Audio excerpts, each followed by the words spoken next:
Le grand dialogue. Le grand dialogue de l'émission de débat du studio Tamani sur votre radio. Le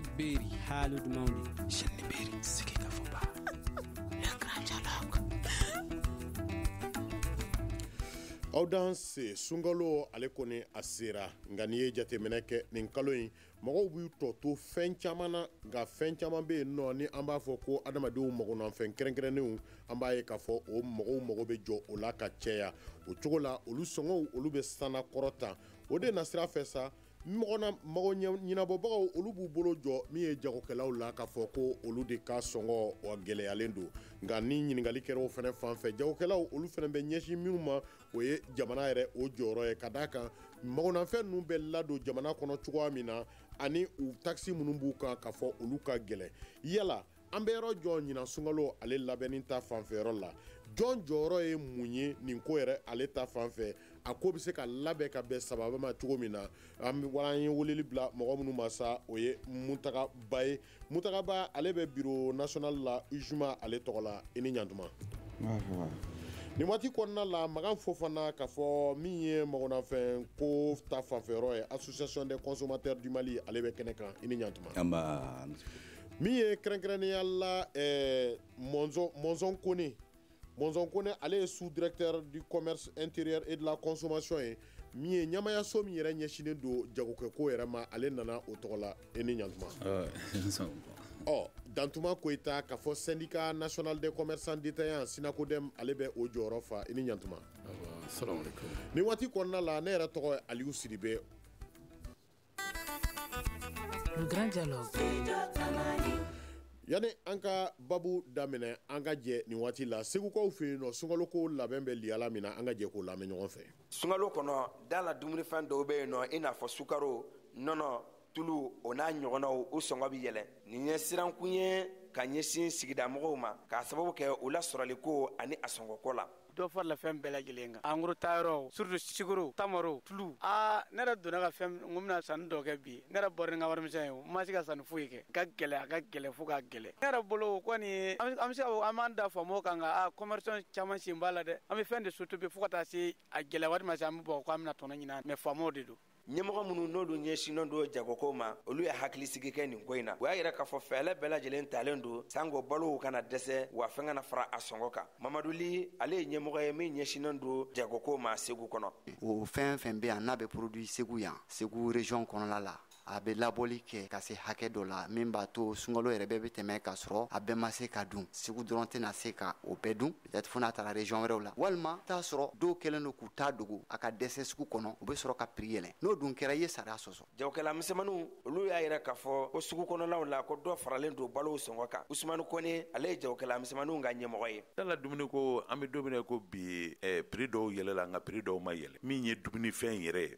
vraiment o yɛlɛla malo ani ɲɔ olu yɛlɛla bon o bɛ faamu olu yɛlɛli bɛ faamu bon min ye tulu ani sugaro ani farni ani tamaro ninnu olu ma yɛlɛ parce que jusqu'à présent commerçants stock caman b'u bolo nɔ olu kɔni ma yɛlɛ pour le moment an bɛ don min na ko bi dɔwɛrɛ tɛ malo ni ɲɔ gɛlɛya bi parce que samiyɛ b'a la ka surunya mais jɔnni kun bɛ se k'o mesure ta o ye gouvernement de mɔgɔ bɛ baga commerçant de ma commerçant bɛ min sɔrɔ don min a b'o dun o don de. Nka nin bɛɛ lajɛlen na jateminɛ kan ka kɛ sango balow bɛ se ka sɔrɔ nɔgɔya kɔnɔ cogo min na sunkalo in na ani sɔngɔ nɔgɔn kɔnɔ Segu Mohamed Sise studio Tamani. Monzon Kone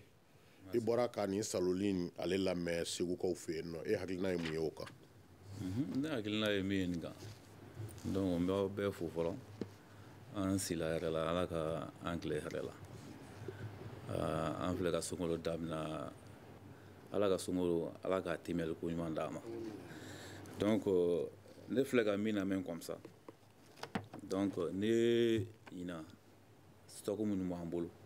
sur le territoire national particulièrement Segu directeur général kuma kana mɛ les stocks de Segu min bɛ yen nɔ o bɛ yen bɔ ka Mali mumɛ bɔ donc d'une manière générale stock minnu bɛ les produits de large consommation an b'a fɔ produit minnu ma n'u bɛ consommer kosɛbɛ sunkalo la o produit ninnu olu stock min b'an bolo a bɛ sunkalo ni labɔ. I ni ce. Dantuma i bɔra k'a lamɛnni kɛ i hakilina ye mun ye saloli kan. Salamu alaikum warahmatullahi ne alai dan tuma ko ita sina ko dem an ga representant no ko ne kuma na ayira ka fo malo ni nyoni gelera malo ni nyoma gelaya ka beni sungolo ya benani gelere mun be ni salo balo manya sungolo be periode de ma sungolo be yelema o de bato gelaya do bina sona be san chaman bo fonte yele malo fe sugoro ba nola tulu ba nola bo sugo olu bebe u nola fɛn minnu bɛ gɛlɛya sisan o ye jaba pomme terre ani nemuru kumuni ye olu bɛ bɔ waati dɔw de la u bɛ bɔ waati dɔw la waati dɔw tɛ sɔrɔ n'u tɛ sɔrɔ waati min na n'o bɛnna ni sunkalo ye bon mɔgɔw b'a o yɔrɔ sunkalo de ye mais mɔgɔw t'a dɔn k'a fɔ waati minnu na n'u b'an ka jamana kɔnɔ waati dɔ la i bɛ nemuru kumuni tan na san a b'i ka mɔni bɔ mais tuma dɔ bɛ yen i bɛ binani na san a t'a bɔ mais o binani na san waati n'o bɛnna ni sunkalo ye mɔgɔw ɲɛ bɛ gɛlɛya de la k'a fɔ jagokɛla y'a fɛ gɛlɛya la ka sɔrɔ a sɔrɔ waati de don nka dumunifɛnw waati dɔ la dɔ ka gɛlɛn ka tɛmɛ dɔ kan tumako de don mais k'a fɔ jagokɛlaw b'a kɛrɛkɛrɛ ka bɛn ni sunkalo ye san caman kɔnɔ bi jagokɛlaw farala ɲɔgɔn kan k'u bolo di ɲɔgɔn ma ani gouvernement pour que gɛlɛya kana se ka se consommateurs ma. tabarikala Magan Fofana e hakilinanta ye jumɛn ye? Ne tɔgɔ ye Magan Fofana, an bɛ association des consommateurs du Mali la. Bon DGCC représentant y'a fɔ cogo min na effectivement n'i ye jate minɛ stock la Mali kɔnɔ bi sunkalo in na kɔlɔsili la stock min bɛ yen an man ka sɛgɛn a b'an bɔ an bɛɛ jɛra commerçants b'o la consommateurs b'o la bɛɛ jɛra ka baara kɛ ɲɔgɔn fɛ les produits de grande consommation an bɛɛ ne do prix kan o bɛnkanw bɛ mais n'i taara sugu kɔnɔ fɛn wɛrɛ bɛ jira min t'o ye effectivement commerçant y'a jira yɔrɔ cogo min na il y a deux produits malo ɲɔ olu yɛlɛla mais k'a fɔ ko a yɛlɛla waati ko don waati ko tɛ o a yɛlɛla sunkalo la an ka an nɛgɛ siɲɛ ma fɛn minnu ye produit misɛnmaninw ye jaba ni tamati ninnu ni a tɔgɔ ye di numurukumuni ka taa se ɲɛmaku ma n'i y'a ta dɔgɔkun tɛmɛnen n'i y'u prix lajɛ ka na bi ka na sugu lajɛ kunungo i b'a dɔn k'a fɔ ko waati ko tɛ mais sunkalo ko de don. tabarikala voilà. ni waati kɔnɔna la k'a fɔ ujuma ale jɔyɔrɔ falen bɛ Mutagaba e hakilina ye mun ye nin ko kan fɔlɔ? Bismillah, alhamdulillah, salatu wassalamu ala rasulillah. An bɛ lamɛnnikɛ jama bɛɛ lajɛlen fo kɛrɛnkɛrɛnnenya na radio baarakɛlaw minnu yɛrɛ ye an wele yan an b'u fo k'u waleɲuman dɔn u ka faso kanu na nin ye faso baara ye nin ye diinɛ baara ye min bɛ anw fɛ ka fɔ nin kan o ye ne yɛrɛ ka jateminɛ personnel la ne bɛ n balimakɛ fɛ dɔɔni a ka kumaw la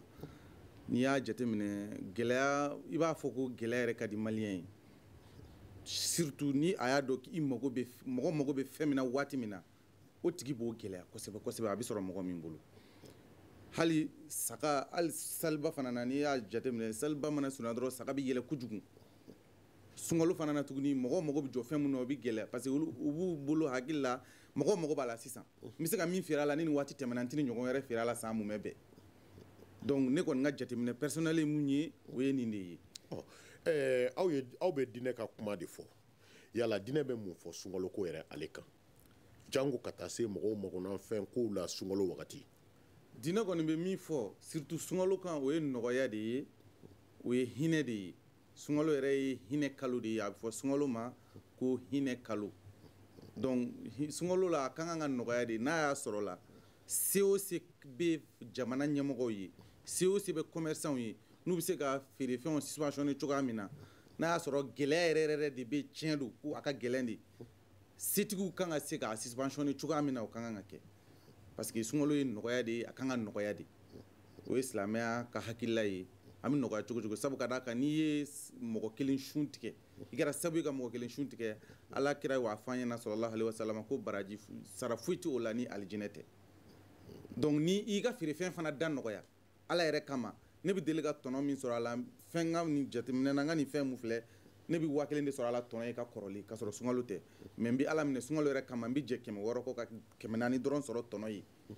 donc tɔn ninnu ka o ben sunkalo yɛrɛ bonya kama n'i y'o kɛ i b'o hali o nɔ ye i ka marché tɔw la san takubolo la ka da sunkalo yɛrɛ bonya kan o ye diinɛ ka hakilila ni diinɛ ka faamuya ye. ok Magan Fofana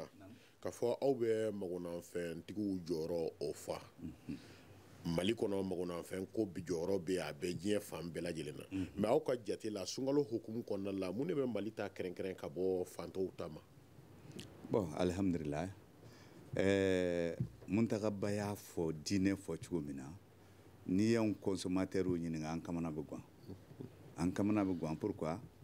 parce que ni sunkalo surunyana ou bien ni seli surunyana a y'a fɔ cogo min na anw jaabi tigɛ de an jaabi tigɛ pourquoi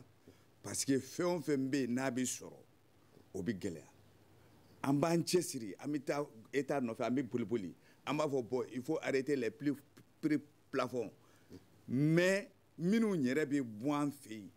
o de juguyara anw yɛrɛ maliyɛnw ma kojugu salati tamati pomme de terre jaba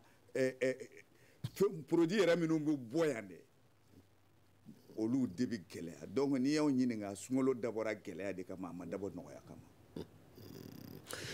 commerçants k'a fɔ olu jɔyɔrɔ kɔni o falen bɛ an y'a ye k'a fɔ dantuma bɛ yan nɔ a yirala fɛn min bɛ bɔ anw fɛ yan nɔ o de ka gɛlɛ ka tɛmɛ hali fɛn min tɛ bɔ anw fɛ yan nɔ yala aw bɛ se ka ɲɛfɔ cogo jɔn sɔrɔ la mɔgɔw magonanfɛnw a bɛ jamana kɔnɔna la wa jagokɛlaw bolo wa ayiwa n balimaw ye mun fɔ gɛlɛya komi anw bɛ feerekɛlaw ye anw kɛra kulu ye mais kulu mana kɛ cogo cogo bɛɛ encadrelen bɛ faso de fɛ n'o ye jamana ye ayiwa an balimakɛ bi yan n'o ye DNCC ye prix jamana bɔ ko libéralisme bɛɛ b'i ka fɛn feere i ka prix la ne kɔni bolo fɛnw man ka tɛmɛ hakɛ dɔ kan ni silamɛya kɔni fɔra ayiwa mɔgɔ t'a fɔ siya ou bien baara dɔ mɔgɔ ka ca la ni fɛn ye mais n b'a dɔn jagokɛla kɔni silamɛ ka ca ayiwa hakɛ mun fana bɛ yen n'a an kan k'a kɛ i b'a sɔrɔ ka jaga bɔ ka fondation fɛn fɛn bɛ yen ni dɛmɛko b'a la jagokɛlaw de ka nafolo b'a la o tuma ni hinɛ ni makari min bɛ se jamanadenw ma jagokɛlaw ne yɛrɛ bɛ fondation dɔ la san o san an bɛ mun bɔ ka di mɔgɔw ma jama fara ɲɔgɔn ka ca ni 10,000,000 ni kɔ ye o tuma i b'o bɔ tɔnɔ min na i bɛ ala deli o tɔnɔ fana ka na kɛ kɔlɔlɔ i ma ayiwa an balimakɛ ba ye mun fɔ k'a fɔ an jɔyɔrɔ diinɛ kɔnɔna la o hakilina n'o dɔnniya bɛ yen mais adamadenw an mana structuré cogo cogo fanga de bɛ yen ni fanga fana k'i jɔ yɔrɔ dɔ la sinon u b'u seko kɛ k'a fɔ fɛn kana tɛmɛ ni prix kan o baara bɛ se ka kɛ o ni mɔgɔ min yera faute la k'a fɔ fɛn ye 100 ya kɛ 120 ye n'o minɛna o ka fɔ radio ni fɛn k'a fɔ ni minɛna na o jɔyɔrɔ bɛ se ka kɛ an tɛ fan bɛ fanga su ka kan ka mɔgɔw kan mais jamana ye sariya jamana de ye sariya dun adamaden n'i tora i yɛrɛ ma fɛn dɔ ka di i b'o kɛ k'a sɔrɔ bɛɛ tɛ o tuma ne bɛ se ka mun fɔ anw yɛrɛ ka tɔn ninnu sigikunba ye de an ka fara ɲɔgɔn kan hɛrɛ bɛ na cogo cogo ka se an yɛrɛ ma hɛrɛ bɛ na cogo cogo ka se jamanaden ma hɛrɛ bɛ na cogo cogo jamana kɔnɔna na baara an bolo kɛ mais tuma dɔw la anw tɛ se ka répression kɛ répression ne ko 100 ni ye ni ko 150 e tɛ se ka fɛn fɔ a ye parce que sariya si tɛ bolo mais fanga de bɛ se ka mɔgɔw bila ka contrôle kɛ k'a fɔ 150 la e y'a feere na nin man ka kɛ o kuma ne kɔni bolo adamadenw nata fali ka gɛlɛn o ye mɔgɔw cogoya ye sinon jago yɛrɛ dans le cadre même hinɛ fɛn de don jago baara barikama don an b'a ɲini cogo bɛɛ la fɛn bɛɛ kana bi ni fini tɛna ni ka kɛ fu ye consommateur fana ye mun fɔ jamana ye fɛn minnu bɛ bɔ kɔfɛ bi olu ka nɔgɔ ka tɛmɛ mun bɛ bɔ an fɛ yan mais kun caman b'o la ba donna sagako kuma la saga bɛ bɔ an fɛ yan mais sogo tɛ se ka san o tɛ commerçant ye o kun caman b'olu la n'an ko an bɛ taa dolu la o détail bɛ taa an déborder ne kɔni bɛ mun dɔn gɛlɛya bɛ yen mais ka fɔ de mɔgɔw bɛ gɛlɛya labɛn ka bɛn ni sunkalo ye a mɔgɔ kelen-kelenw bɛ dɛ mɔgɔ fanba tɛ i da sera sisan diinɛmɔgɔw ni aw ni ɲɔgɔn cɛ walew la yala aw bɛ ɲɔgɔn sɔrɔ diinɛ hukumu kɔnɔna la ka labɛn jɔn min kɛ jagokɛlaw olu ni diinɛmɔgɔw ni ɲɔgɔn cɛ walasa nin ko bɛ se ka fo jama yɛrɛ la bon ayiwa bɛɛ ni jɔyɔrɔ don anw ye ka sanni kɛ ka feere kɛ mais diinɛmɔgɔw de ye ka diinɛ ɲɛfɔ mɔgɔw ye k'u dusukun keleku ne kɔni bolo nin problème bɛ se ka kɛ cogo min na parce que sensibilisation ni ala y'a kɛ sunkalo makɔnɔw sera ni débat kan ka kɛ ka sɔrɔ sunkalo tɔ ye tile 10 tile 15 ye ni ijumaw ni au conseil ni jamana fɛn mɔgɔw ka wuli k'u jɔ u bɛ kuma sun kan cogo min na gɛlɛya mun b'a la u kana jamanaden kana gɛlɛya se jamanaden ma nɔgɔya mana na nafa min b'a la kuranɛ kɔnɔna la nafa min b'a la mɔgɔ dɔ bɛ yen a tɛ sira fanga ɲɛ mais a bɛ se ka siran ni kuma fɔ ka jahanama ni aridinɛ fɔ a ye o bɛ se ka ala siran ne kɔni bolo an bɛ se k'o ko dɔw kɛ ka adamadenw k'u sensibiliser u ka faamuya ka fɔ i mana fɛn nɔgɔya i ka hɛrɛ b'o de la i bɛ nafa min sɔrɔ wari la nafa dɔ ka bon ni wari ye o i bɛ 1,000,000 sɔrɔ sisan k'a dun ka ban mais i ka 2,000,000 sɔrɔ a barikama o nafa b'i kan ka kɛ 1,000,000 ye diinɛmɔgɔw de bɛ se k'o ɲɛfɔ k'o sariyaw fɔ k'o kolow fɔ alikuranɛ ni hadisaw la olu bɛ se k'u jɔyɔrɔ fa o la o sensibilisation an n'u yɛrɛ bɛ se ka jɛ ka baaraw kɛ ɲɔgɔn fɛ pour que jagokɛlaw ka sabali ni fɛn na jamana ye fantan jamana de ye n'i y'a ye hali mɔgɔw bɛ girin sunkalo la sinon ni se bɛ jamanaw ye sunkalo b'a sɔrɔ mɔgɔw ka fɛn b'u bolo n ko bɛɛ ye wari sɔrɔ ka bɛn wagati kelen de ma sinon n'a sɔrɔ se bɛ mɔgɔw ye i ka ɲɛmɔgɔ b'i bolo i ka so kɔnɔ i ka fɛn b'i bolo a tɛ gɛlɛya o mais jamana ka système kɔnɔ la fɛn tɛ mɔgɔw bolo gɛlɛya de kama o gɛlɛya de fana kama dɔw fana b'a k'u b'u profiter la on reconnaît dɛ a bɛ kɛ mais an bɛ se ka ɲɔgɔn dɛmɛ a bɛ se ka nɔgɔya cogo min na caman kɔni kɛra exonération dira ka na ni fɛn caman ye gouvernement ye caman kɛ anw yɛrɛ jagokɛlakulu ye caman kɛ diinɛmɔgɔw fana b'u sɔn mais hali bi aw radio foli b'aw fana ye parce que aw fana bɛ nin baara kɛ san caman aw bɛna kuma yan nin bɛɛ jɔyɔrɔ dɔ bɛ na ni radio ninnu lamɛn bi a bɛ kɛ fara ye ji bɛ k'a dusukun na parce que adamaden ye hakili ni dusukun de hakili ni dusukun de bɛ baara kɛ an bɛ dugawu fana kɛ ala ka hakili ɲuman di an ka mɔgɔ minnu bɛ gɛlɛya nati ala ka hakili ɲuman d'u ma.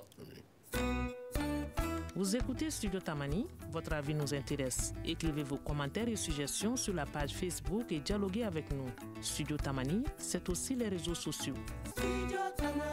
Ka segi kana kumaso kɔnɔna la ya da bɛ fɛn min kan sa o de ye k'a fɔ sunkalo ale kalo o sera n'i ye jateminɛ kɛ yala an bɛ an yɛrɛ ɲininka yala an magonafɛn kɛrɛnkɛrɛnnenw olu sɔngɔw bɛna sanayɛlɛn wa k'a fɔ walasa ka nin ko walawalasa an ye ci bila minnu ma Dantuma Koyita min ye syndicat national des commerçants détaillants du Mali ale tɔgɔ la ni o ye Sinako Dɛmu ye Muntaka Ba ale bɛ bureau national la min ye union des jeunes musulmans du Mali ye UJMA k'a fɔ min ye Makan Fofana ye association des consommateurs du Mali ASCOMA ale bɛ o jɔyɔrɔ fa kɛnɛ in kan Mɔnzɔn Kone k'a fɔ ɲɛmayasoba min yɛrɛ bɛ jago ale ni fadenya ɲuman min bɛ sɔrɔ ɲinini ta fanfɛyɔrɔ la ale bɛ o soba o kɔnɔna la o tuma na Mɔnzɔn Kone aw ka ɲɛmayasoba in yɛrɛ an ko a ma DGCC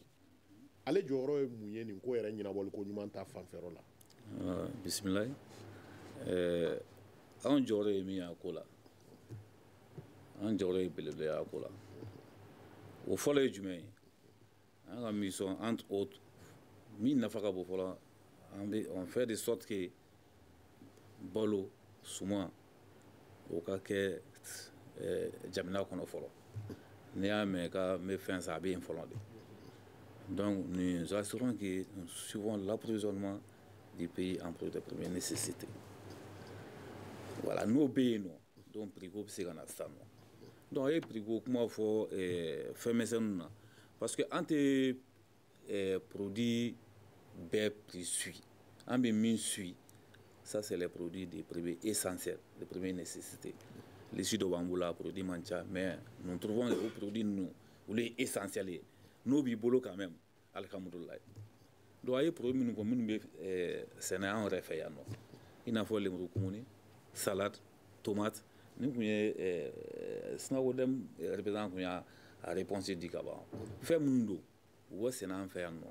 souvent ni pluviométrie ma labɔli kɛ a dɔw tɛ ɲa c'est des trucs aléatoires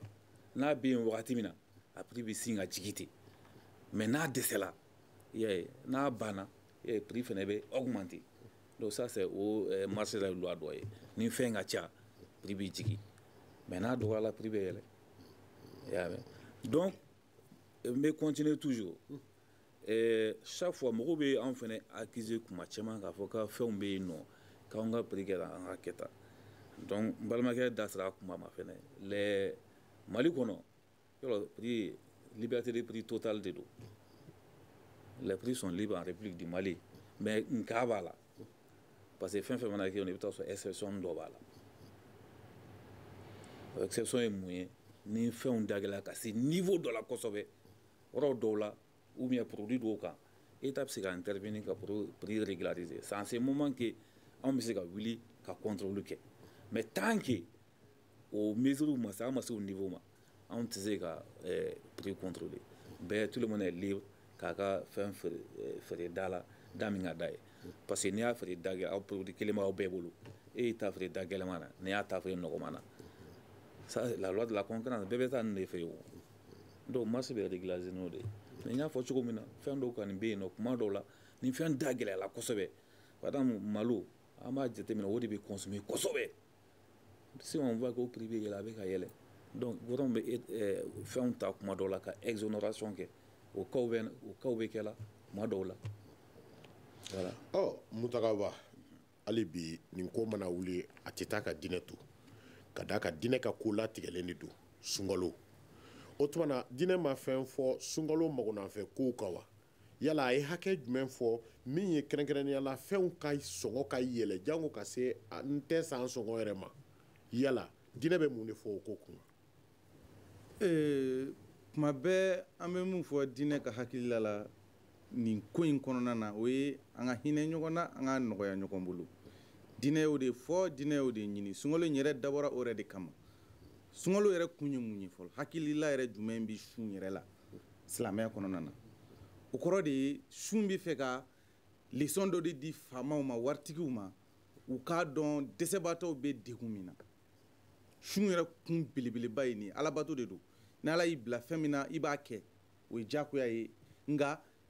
kodɔn min b'a kɔnɔna na ni an bɛ se k'o ɲɛfɔ o ye nin yɔrɔnin de ye ni e ye waritigi ye e tɛ kɔngɔ dɔn i tɛ minɔgɔ dɔn i ye o ye alihamudulilayi fɛn bɛ ka nɔgɔ i bolo waati bɛɛ la ni min ye fantan ye ni kuma dɔ a tɛ tilelafana sɔrɔ kuma dɔ a tɛ daraka sɔrɔ o bɛ degun min kɔnɔ e tɛ se k'o dɔn parce que kuma bɛɛ e falen don donc e tɛ kɔngɔtɔ ka degun dɔn o de la ala nana ni sun ye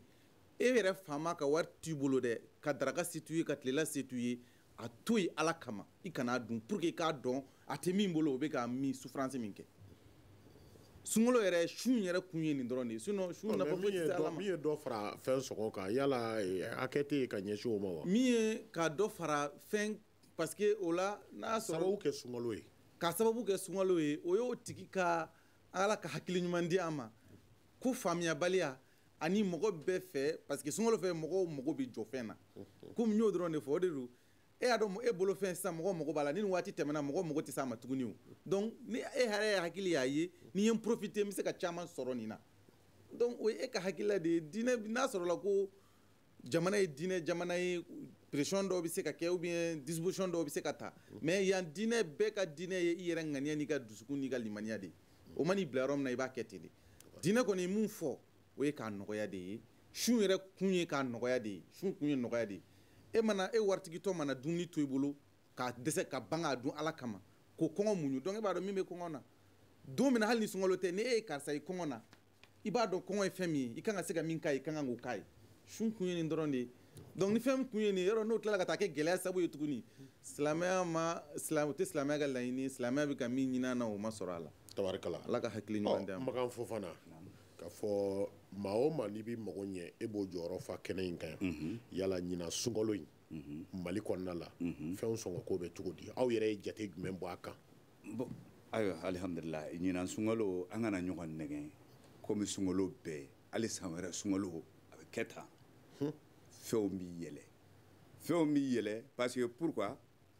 commerçant y'a fɔ ko mali sariya ani direction nationale la direction générale du commerce de la concurrence ko sadi feere bɛ régler ni min ye e b'i ta feere tan ne bɛ n ta feere tan duuru ni anw magotigiw y'a dɔn k'a fɔ min ta ka nɔgɔ an bɛ taa ye d'accord mais i b'a dɔn anw fɛ o sariya sɔsɔlen don a sariya sɔsɔlen don pourquoi bɛnkan de b'anw fɛ ni sunkalo sera u bɛ bɛn a kan de an ka pomme de terre ta 15 la an ka bɔ 80 na an ka taa n'a ye 100 na an ka jaba bɔ 40 na an ka taa n'a ye 80 u bɛ bɔ a kan jɔn bɛ bɛn a kan commerçants bɛ bɛn a kan bon o yɔrɔ de la an bɛ état jalaki parce que o yɔrɔ de la état fana bɛ se ka ɲangini kɛ parce que o yɔrɔ la sariya bɛ sɔsɔ donc bɛnkan min bɛ sugu kɔnɔ état ka se ka wuli k'a jɔ pour que o bɛnkan bɛ bɔ yen an ka taa sariya ta sira fɛ bon diinɛ mɔgɔ n bɛ min f'u ye fana olu fana ka wuli k'u jɔ an bɛ wuli ka jɔ ɲini olu fɛ o an bɛ wuli ka jɔ ɲini u fɛ pourquoi parce que a b'anw kɔnɔ n'anw ye leburuba ni sogojiranen de ɲimi sunkalo la an ka sun bɛ minɛ mais f'u ka sun yɛrɛ fɔ an ye k'a fɔ n'an kun bɛ 100 dun sunkalo kɔnɔ an ka da 50 ma parce que sun dabɔra yɛrɛ minɛ kama an k'an yɛrɛ minɛ mais anw y'a kɛ min ye dɛ il faut que diinɛ mɔgɔw de ka sigi ka sunkalo fɔ an ye c'est pourquoi sunkalo kɛmɛ jago ye mali kɔnɔ c'est pourquoi seli kɛmɛ jago ye mali kɔnɔ i jagosalen don en tant que consommateur parce que pourquoi hali ni t'i diinɛ na i jagosalen don sunkalo fɛ k'a k'i ka so parce que i ka denbaya bɛ min lajɛ i la n'i m'a kɛ a bɛ na ni fiɲɛ wɛrɛ ye i ka denbaya kɔnɔ mɛ ni diinɛ y'a fɔ an ye n'an y'a faamuya k'a fɔ sunkalo ye dabɔra yɛrɛ minɛ de kama n'an y'an yɛrɛ minɛ anw consommateur ni min y'i ta ye gɛlɛya an b'an yɛrɛ minɛ an b'a ci i bolo an t'a san. Dantuma bolo kɔni jɔlen bɛ jagokɛlaw olu fanfɛyɔrɔ la bolo kɔni jɔlen bɛ jamana jɔyɔrɔ o fanfɛyɔrɔ yɛrɛ la n'an dun ye jateminɛ k'a da y'a fɔ salon sunkalo a tun bɛ ten ɲinan sunkalo a bɛ ten wa a yɛrɛ ko san wɛrɛ sunkalo a na kɛ ten san o san ta ka segin de don fɛn kelen de don ni sunkalo sera fɛnw bɛɛ sɔngɔ bɛ yɛlɛ yala aw ka jate la sugu de labɛnnen tɛ Mali kɔnɔna la wa yala fiɲɛ bɛ yɔrɔ jɔ na walasa nin ko yɛrɛ san o san seginni u bɛ se ka dan sira la. Bon, ne kɔni bɛ segin ka kuma kelen kan décembre la mois de décembre janvier la pomme de terre bɛ sɔrɔ 30 Bamakɔ yan a bɛ bɔ Kati a bɛ bɔ Sikaso ni sunkalo min bɛnna o ma pomme de terre bɛ feere o 30 la sunkalo bɛ yɛlɛma ka don waati kɔnɔ mais an bɛ avril mai de la nin b'a sɔrɔ Kati pomme de terre banna Sikaso banna ko Moribo ta de bɛ na nin b'a sɔrɔ pomme de terre tun bɛ 60-70 la bon dɔw b'a mara c'est vrai mais tan ɲɔgɔn de bɛ se ka yɛlɛ a kan bi pomme de terre bɛ 70-80 na ne tɛ pomme de terre feerela ye mais n bɛ se k'o dɔn mais fɛnw bɛ yen sunkalo la olu yɛrɛ prix bɛ nɔgɔya ka tɛmɛ hali sunkalo tɛ wagati min na jaba tun bɛ kalo 2 ka segin kɔ i bɛ jaba kilo sɔrɔ 40 na o de tun n'u ko n ko gɛlɛya in tɛ sunkalo ye a bɛ se ka bɛn ni sunkalo de ye ni ala ye sunkalo kɛ wagati min na mois de janvier kɔnɔ ou bien février i b'a ye prix ninnu u bɛ to u prix nɔgɔ la ka fɔ ko jagokɛlaw bɛ bɛn a kan ka gɛlɛya se ne ma sɔn o kuma ma o kuma fɔlɔ filanan n b'a ka kuma dɔ sɔn a ma sara i m'a posé ko o ye diinɛmɔgɔw ka sun yɛrɛ ɲɛfɔ mɔgɔw ye parce que sun kilo kelen bɛ komi fadenya sugu dɔ consommation na adamadenw mana fɛn ye a bɛ se ka adamadenw yɛrɛ dilan cogo la a bɛ se ka kɛ so kɔnɔna cogoyaw la bɛɛ b'a fɛ ka fɛn bɛɛ san ɔ fɛn mun dabɔra ko ka économie kɛ ka dɔ bɔ i ka consommation na n'o kɛra o waati la dɔ bɛ fɛn i ka musaka la dɔ bɛ fara i ka musaka kan o ka gɛlɛn dɛ ne kɔni bolo o ɲɛfɔli yɔrɔ ye diinɛmɔgɔw de ye ka yira n'i bɛ fɛn mun dun dɔ ka bɔ ka fɛn dun ta la mɔgɔ bɛ fɛn caman san ka taa so n'i taara an ka ɲamanminɛnw kɔnɔna lajɛ bi i bɛ dumuni bɛ bɔ a kɔnɔ o tɛ sɔrɔ n'i tɛ sunkalo la o kuma n'o fana sensibilisation kɛra o bɛna dɔ ye nɔgɔya ye o ni fɛnw bɛ mɔgɔw bolo ni sannikɛlaw ma girin nɔgɔya bɛ na o anw minnu ye sannikɛlaw ye anw fana jagokɛlaw de ne bɛ fini de feere mais n bɛ tamaro san n bɛ sukaro san n bɛ fɛn san o kuma mɔgɔ ye jagokɛla ye consommateur don mɔgɔ si tɛ k'i bɛ fɛn bɛɛ feere o kuma anw bɛɛ ye consommateur de ye anw bɛɛ ye consommateur ka association membre dɔ de ye o kuma gɛlɛya in an bɛɛ ka yɛrɛ de diinɛ y'a fɔ cogo min na jamana yɛrɛ tacogoya la parce que hali ni mɔgɔ min nana ne ye jagokɛla ye i somɔgɔ min bɛna k'a fɔ k'i ka dɛmɛ ka ye ne ye 400 d'o ma a ka di ye a ka 100 de kɛ ka sanni kɛ ka 300 in mara mais ne ye 400 d'a ma n'a tor'o bɛɛ dun a bɛ tile 2 kɛ a bɛ tila ka segin e ma o kuma gɛlɛya in c'est circuit de don n'a a bɛ yen an bɛɛ de bɛ tila ka tɔɔrɔ hali ni ye tɔnɔ min da i ka fɛn kan i bɛ tila k'a don fɛn wɛrɛw la o kuma nɔgɔya in de ka di an bɛɛ lajɛlen na an ka ɲɔgɔn sensibiliser mais k'a fɔ ko jagokɛlaw de bɛ bɛn ɲɔgɔn kan k'a fɔ nin waati ma se ka gɛlɛya kɛ n ma sɔn fo fana ka kuma ma o yɔrɔ la tabarakala Mɔnzɔn Kone bolo jɔlen bɛ aw fana fanfɛyɔrɔ yɛrɛ la san o san ta ka segin de don sunkalo mana se fɛnw sɔngɔ bɛ yɛlɛ yala aw ni jagokɛlaw bɛ baara kɛ ɲɔgɔn fɛ yala an bɛ se k'a fɔ ko sugu de labɛnnen tɛ Mali kɔnɔna la wa walima mun de bɛ to ka nin ko kɛ ka jamana yɛrɛ bolo dan sɔn i ni ce halisa nin ko tɛ jamana bolo dan Asoma ka président bɛ ka min fɔ yɔrɔ semaine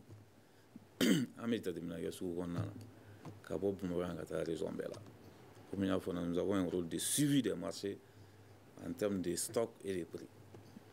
Est-ce que suivi bɛ k'a kɛcogo la? A bɛ k'a kɛcogo la semaine misali la a bɛ fɔ ko ka fɛnw sɔngɔ sɛbɛn a kan magasinw kɔnɔ nka Mali kɔnɔna la n'i wulela bi 100 sarada la 99 i tɛ fɛn non a bɛ k'a cogo la souvent la nous on a aussi an mago b'a mɔgɔw ka collaboration aw bɛ ka ko bɔ o la wa ko bɛ bɔ a la ko bɛ bɔ a la nka ko bɔli ma daminɛ a la ko bɔra la même si ko caman b'a la il y a beaucoup de PV caman établi là sur cet aspect là mais an ka PV établi de ka ca jamana in kɔnɔ n'a fɔra ko ka cakɛda sigi sen kan PV n'i y'a mɛn ka PV dɔrɔn amande de b'a suivre o tɛ bila gansan ten n'i y'a mɛn ka PV dɔrɔn a laban ye amande de ye donc pour revenir nin ka fɛn na ɲinan k'a fɔ ka fɛn bɛɛ an bɛ période na sisan produit jama dɔ bɛ yen n'o jateminɛ k'a jate k'a comparer salon ɲɔgɔntumana na a prix ka nɔgɔn ɲinan ka tɛmɛ salon kan o produit sucre b'o la lait b'o la farine b'o la huile b'o la an filɛ période min na nin a ka nɔgɔn ka tɛmɛ salon kan bien vrai que nin bɛnna sunkalo ma Voilà, ça c'est une réalité. C'est pour te dire que souvent, on a alarmisé. Sinon, les 5 produits essentiels, malo, sucre, lait en poudre, l'huile alimentaire, farine de blé, c'est les produits consommés largement pendant les mois d'avant. Au produit, au stock. Voilà, ça c'est des produits localement. Voilà. Mais maintenant, nous est essentiel. C'est-à-dire essentiel. On ne peut pas se passer de ces produits-là. Mais d'obéir, non. Diago a des côtés, ni correcti quoi. Mais ni maloïdje, sungolo de sugoro guidje, à ragelen doit. Donc, ni produit 5 produits là. Au stock ou bien non, ou quand nous avons attaqué salo, il n'y a attaqué à la même période de l'année derrière. Donc, problème, c'est quoi? Une réaction, un avis, un commentaire. Réagissez sur la page Facebook de Studio Tamani et restez connectés avec nous. Studio Tamani sur les réseaux sociaux pour vous faire entendre. Studio Tamani. Ka segi kana kumaso kɔnɔna la ya da bɛ fɛn min kan sa o de ye jɔrɔnanko ye yala ɲinan sunkalo kɔnɔna la fɛnw sɔngɔ o bɛna yɛlɛ ka dan tɛmɛ wa walasa ka nin ko a walawala an ye wele bila Mutagaba ma bureau national min sigilen do Union des jeunes musulmans du Mali ale tɔgɔ la Ujuma Magan Fofana k'a fɔ ale bɛ magonanfɛntigiw jɔyɔrɔ fa ni o ye Askoma ye Mɔnzɔn Kone k'a fɔ ale bɛ ɲɛmayaso la min ɲɛsinen do jago ale ni ko olu ɲɔgɔndan nasiraw olu ma ani kɛrɛnkɛrɛnnenya la Dantuma Koita syndicat national des commerçants détaillants du Mali ye ale tɔgɔ la ni o ye Sinako Dɛm ye Dantuma e tun b'a fɛ ka hakilinan dɔ di. Ok, ne tun b'a fɛ ka mun fɔ n'o ye prix ye an bɛna nin débat la waati min na fɔlɔ mɔgɔw tun bɛ prix fɔ an y'a ye prix mana to ka fɔ i b'a sɔrɔ mun ta bɛ duguma o b'a yɛlɛ ka bɛn n'o ye parce que diɲɛ baara bɛ hakili de sisan prix tɛ fɔ o mais ko ne ye mun fɔ prix maximum bɛ yen mais n'a ka di i bɛ taa feere ni 100 don n'a ka di i b'a feere 10 o kuma bi o y'a to sukaro bɛ daw la bi Bamakɔ n'i y'a fɔ mɔgɔw dabali bɛ ban ɲinɛ sukaro da ka nɔgɔ ɲinɛ ka tɛmɛ salon kan projet dɔ bɛ ministère de commerce la ko Profaki u san 2 filɛ nin ye olu tun bɛ magasin dɔ témoin bɛ yen mais u y'a élargi u bɛ sukaro quantité bɔ ka di détaillants ma anw yɛrɛ ka association détaillants bɛ taa ka taa ta ka taa bila yɔrɔw la k'a feere au dessus peut-être ni prix dɔw bɛ yɔrɔ dɔw la komi yɔrɔ communication fana jɔyɔrɔ b'a la n'i taara yɔrɔ dɔ la ni fɛn ye 100 ye n'i ye kunnafoni ɲini k'a sɔrɔ k'a fɔ a bɛ yɔrɔ min na 90 ni passeport ma gɛlɛn ma i bɛ se ka taa ɲini 90 la o kuma ne kɔni bɛ se ka mun fɔ a tɛ k'a fɔ ko n bɛ faamaw défend dɛ baara caman kɛra pour que nɔgɔya ka se ka se consommateur hali bi a ka wuli k'i jɔ ka ɲininkali kɛ fɛn camanw na fɛn minnu b'u prix ma se ka maîtriser o kɔni dɔ b'an bɛɛ la ni bi ko an bɛɛ bɛ nakɔ kɛ kɛlɛ b'an ka jamana kɔnɔ cogo min na ko bɛɛ bɛ nakɔ kɛ nemurukunu tɛ gɛlɛya o bɛɛ bɔra kungo kɔnɔ ka na Bamakɔ yan sɛnɛkɛla t'an bolo bilen o tɛ commerçant ye o fɛnw ma bɔli kɛ de an yɛrɛ ka produits locaux de ka gɛlɛn guan tɛ se ka san bi n'a y'a sɔrɔ bi ko bɛɛ ka so tafani bɛ ni dugukolo bɛɛ kun feerelen tɛ ko an ka du kɔnɔnaw bɛ kɛ fɛn bɛ n'an bɛ guani sɛnɛ an ka yɔrɔ la u bɛ ka nemurubani forontonin sɛnɛ a kun tɛ gɛlɛya sugu kɔnɔ o kuma fɛn bɛɛ tɛ jagokɛlaw la dɛ fɛn bɛ an yɛrɛw la a bɛɛ bɛɛ de la jamana gɛlɛya a bɛ bɛɛ de la ala ka hakili ɲuman d'an ma ka daminɛ radio mɔgɔw ni télévision ni état ni consommateur an bɛɛ ka hakili dɔ sɔrɔ ani diinɛ mɔgɔw ala bɛ se k'an bɔ dingɛ kɔnɔ cogoya min na. ok an b'an bolo bɔ i la nka Askoma kuma dɔ bɛ Askoma fɛ. ayi n ko il faut k'an ka ɲɔgɔn faamuya depuis kuma daminɛ na n y'a fɔ n ko produit dɔw bɛ yen an bɛɛ bi jɛ o kan an bɛɛ b'o prix dɔn olu b'a la ka fɛn o fɛn prix fɔ anw consommateurs b'o dɔn an bɛɛ b'o dɔn ani état an bɛɛ jɛnna o kan an yɛrɛ b'a dɔn o ti yɛlɛ o mais min kɛ bɛ k'an kamana gan n y'o de fɔ kabini kuma daminɛ na an yɛrɛ fɛ minnu bɛ bɔ an yɛrɛ fɛ c'est à dire minnu bɛ bɔ an yɛrɛ fɛ o ye gɛlɛya hakilila min b'a an yɛrɛ la an yɛrɛ fɛ ka mangoro feere bi dɔrɔmɛ 10 sunkalo sera sini k'a feere 30 ne ko m'o de ma o ye an yɛrɛ ye o ça c'est nous n b'a la k'o de fɔ sɔsɔli t'o la o wa o la bɛɛ de u bɛ bɛn a kan koyi n taara namasa daga na ko n bɛ taa sanni kɛ n taara n ko lemuruba ko a kilo kɛra 150 n ko pourquoi ko sini ye sunkalo ye n ko kumana ko a bɛɛ n'o don kan ko bɛɛ bɛn n'o don kan yan ça c'est l'entente. ok an bɛ segin ka na Dantuma ale yɔrɔ la i y'a jira k'a fɔ ko caman kɛra nka kɛta wɛrɛw bɛ yen nɔ e yɛrɛ ka jate la mun de bɛ se ka kɛ walasa nin ko yɛrɛ bɛ se ka fo malidenw na sunkalo wagati. bon ne kɔni bɛ se ka mun fɔ fɔlɔ-fɔlɔ o ye mɔgɔw ka ni ala ye garisɛgɛ kɛ minnu na mɔgɔw ka sanni kɛ joona ni sungalo to kalo kelen ni mɔgɔw commencer ka fɛnw ta k'a bila ɲamaku bɛ se ka mara o ɲamaku hali ni ma sɛnɛ ni ɲamaku ta ka kɛ cɛncɛn b'i ka so ye cɛncɛn yɔrɔ hali n'i ka dukɛnɛmalama bɔ i ye place dɔ ɲini i bɛ ɲamaku damadɔ ka taa bila cɛncɛn na ni ɲamaku 400 san ka bila cɛncɛn kɔnɔ peut-être a bɛna kɛ 100 don min na sungalo kun fɔlɔ tile 10 fɔlɔ o bɛ kɛ k'a to i bɛ se ka fɛn an ye jagokɛlaw ye n y'o de fɔ an ye consommateurs fana ye adamadenw fana kan ka hakili de kɛ ka baara kɛ ni gɛlɛya bɛ yen sɔrɔ tɛ yen a bɛ hakili kɛ ka baara kɛ sungalo fana nemurukumuni ni ɲamaku ni tomi fana bɛɛ ye sungalo kun fɔlɔ de ye an bɛ se tile 15 la yɔrɔ o yɔrɔ a bɛɛ bɛ n'a ma i b'a feere a bɛ t'u bolo o tuma komi bɛɛ girin wagati fo mɔgɔw k'a dɔn n'a bɛ fɔ ɲɔgɔn kɔ a bɛ komi escalier n'a bɛɛ bɛ ka yɛlɛ ɲɔgɔn fɛ a bɛ balan ni adamadenw consommateurs ye mɔgɔw éduquer sungalo to ye kalo kelen ye ni wari bɛ mɔgɔ min bolo nemurukumuni bɛ se ka kɛ nemuru nɔrɔnɔrɔ ye ka bisi muso femme transformatrice ye ne invité kunun taara u ka yɔrɔ la commune 3 la olu bɛ ka baara dɔw kɛ mais hali mɔgɔ t'u yɔrɔ dɔn ka nemurukumuni kɛ nemuru nɔrɔnɔrɔ ye tuma min na den 20 bɛ feere dɔrɔmɛ 40 k'a mara hali ni frigo t'i bolo u b'a kɛ cogo dɔ la k'a kɛ tasuma la a bɛ se ka mara o tuma jamanaden yɛrɛ hakili ka baara kɛ ka gɛlɛya na kunbɛn an kana bɛɛ kɛ ko jagokɛla ni mɔgɔninfin hakili dayɛlɛnna ka fɛɛrɛw sɔrɔ o bɛ na ni nɔgɔya ye adamaden ala ye hakili ni dɔnniya d'a ma de ka se k'an yɛrɛ dɛmɛ ne b'o de ɲini jamanadenw fɛ ni fɛn natɔ don kalo 1 kalo 2 ka wuli ka jɔ kɛ o bɛɛ tɛ waritigiya ye tomi bɛ se ka mara i bɛ tomi yɛrɛ kɛ jaba bɛ se ka mara ka jaba san ka kɛ jaba fɛn ye k'a mara ni tuma min na 40 don n'i ye kalo n'i ye fonctionnaire dɔɔni sɔrɔ i bɛ se ka fɛ ne kɔni bɛ se ka mun ɲini jamanadenw fɛ an kana ko bɛ to dernière minute la bɛɛ ka wuli ɲɔgɔn fɛ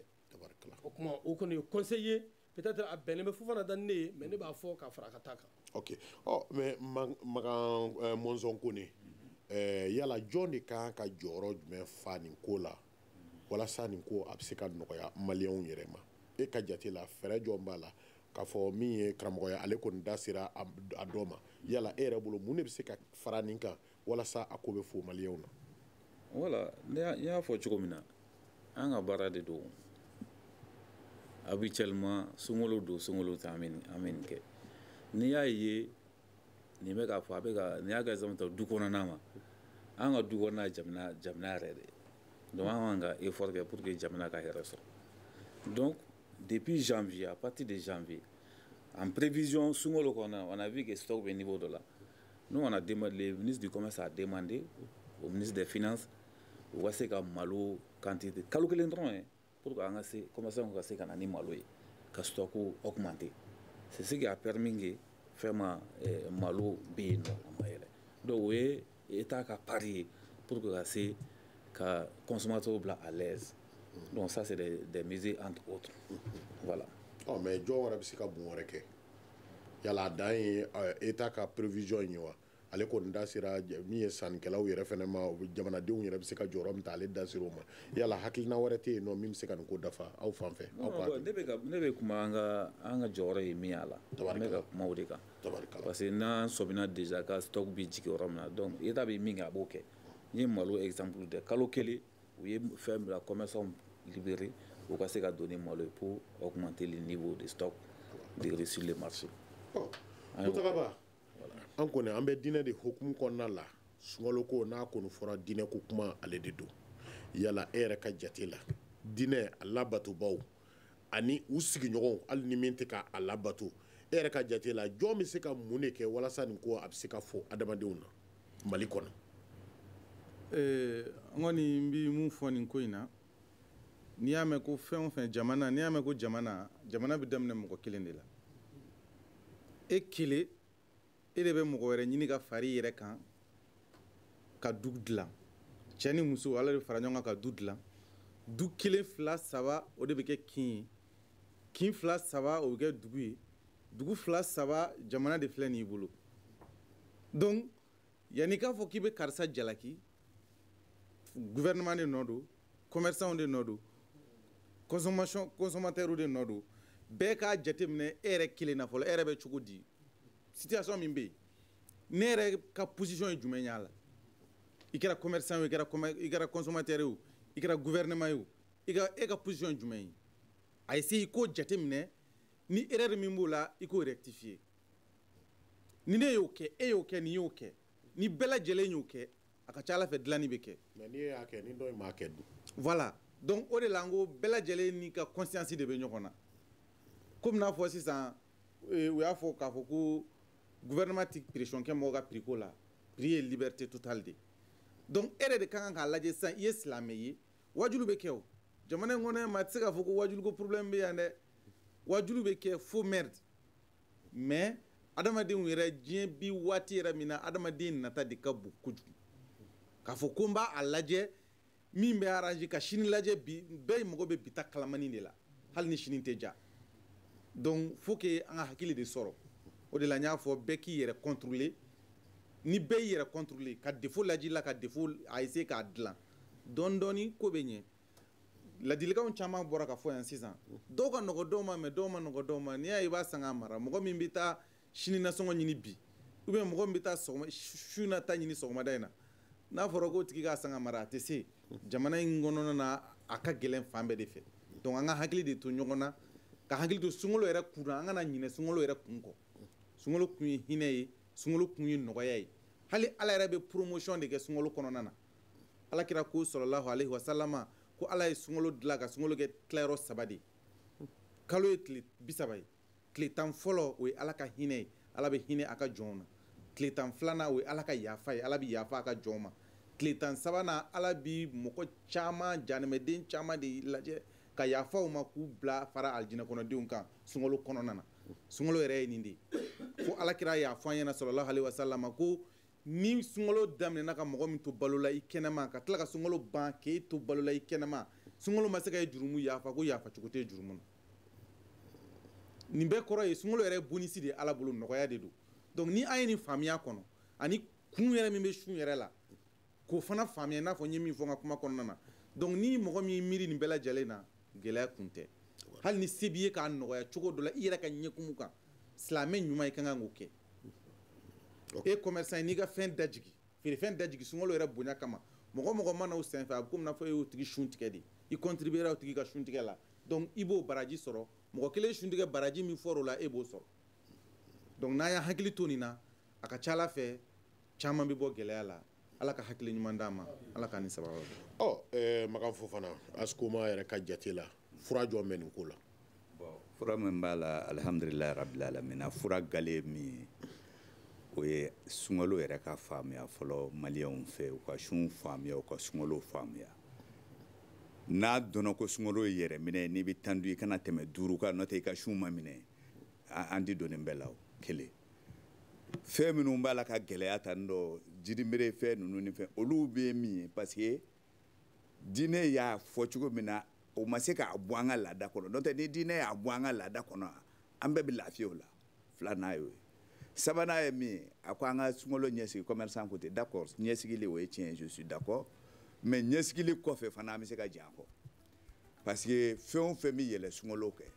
o bɛɛ ye fɛn tiɲɛtaw ye n'anw m'a san a bɛ tiɲɛ o anw ka sanni dɛ komi musow b'i jagosa sama ka taa san de n'o tɛ n'i y'a sɔrɔ a gɛlɛyara n'i taara se o sini i bɛ na o b'a sɔrɔ a nɔgɔyara o parce que sunkalo gɛlɛya ye sunkalo tile 10 fɔlɔ ye n'o tɛmɛna ka ban fɛn o fɛn filɛ nin ye bɛɛ bɛ jigin mais n'anw fana ma girin a kan dɛ hali tile 10 fɔlɔ in na gɛlɛya tɛ kɛ bon sabanan ye min ye o ye état est toujours état b'a la k'a se kɛ bon d'accord c'est pas dans mes habitudes d'apprécier mais état b'a la k'a se kɛ mais se in kɔfɛ baara dɔw bɛ yen état kan k'o kɛ jagosa la c'est à dire sugu suili k'a lajɛ concurrence b'a la ka k'a ɲɛ ma a t'a la ka k'a ɲɛ ma wa c'est à dire fo état k'a jɔ n'o ye a kana ɲinɛ o kɔ quoi parce que su ko ni dugusɛjɛ kɛ fɛn tɛ se ka yɛlɛma an dara sugu la il y a 3 jours ka taa prix ɲininkali kɛ 3 jours après an nana prix yɛlɛla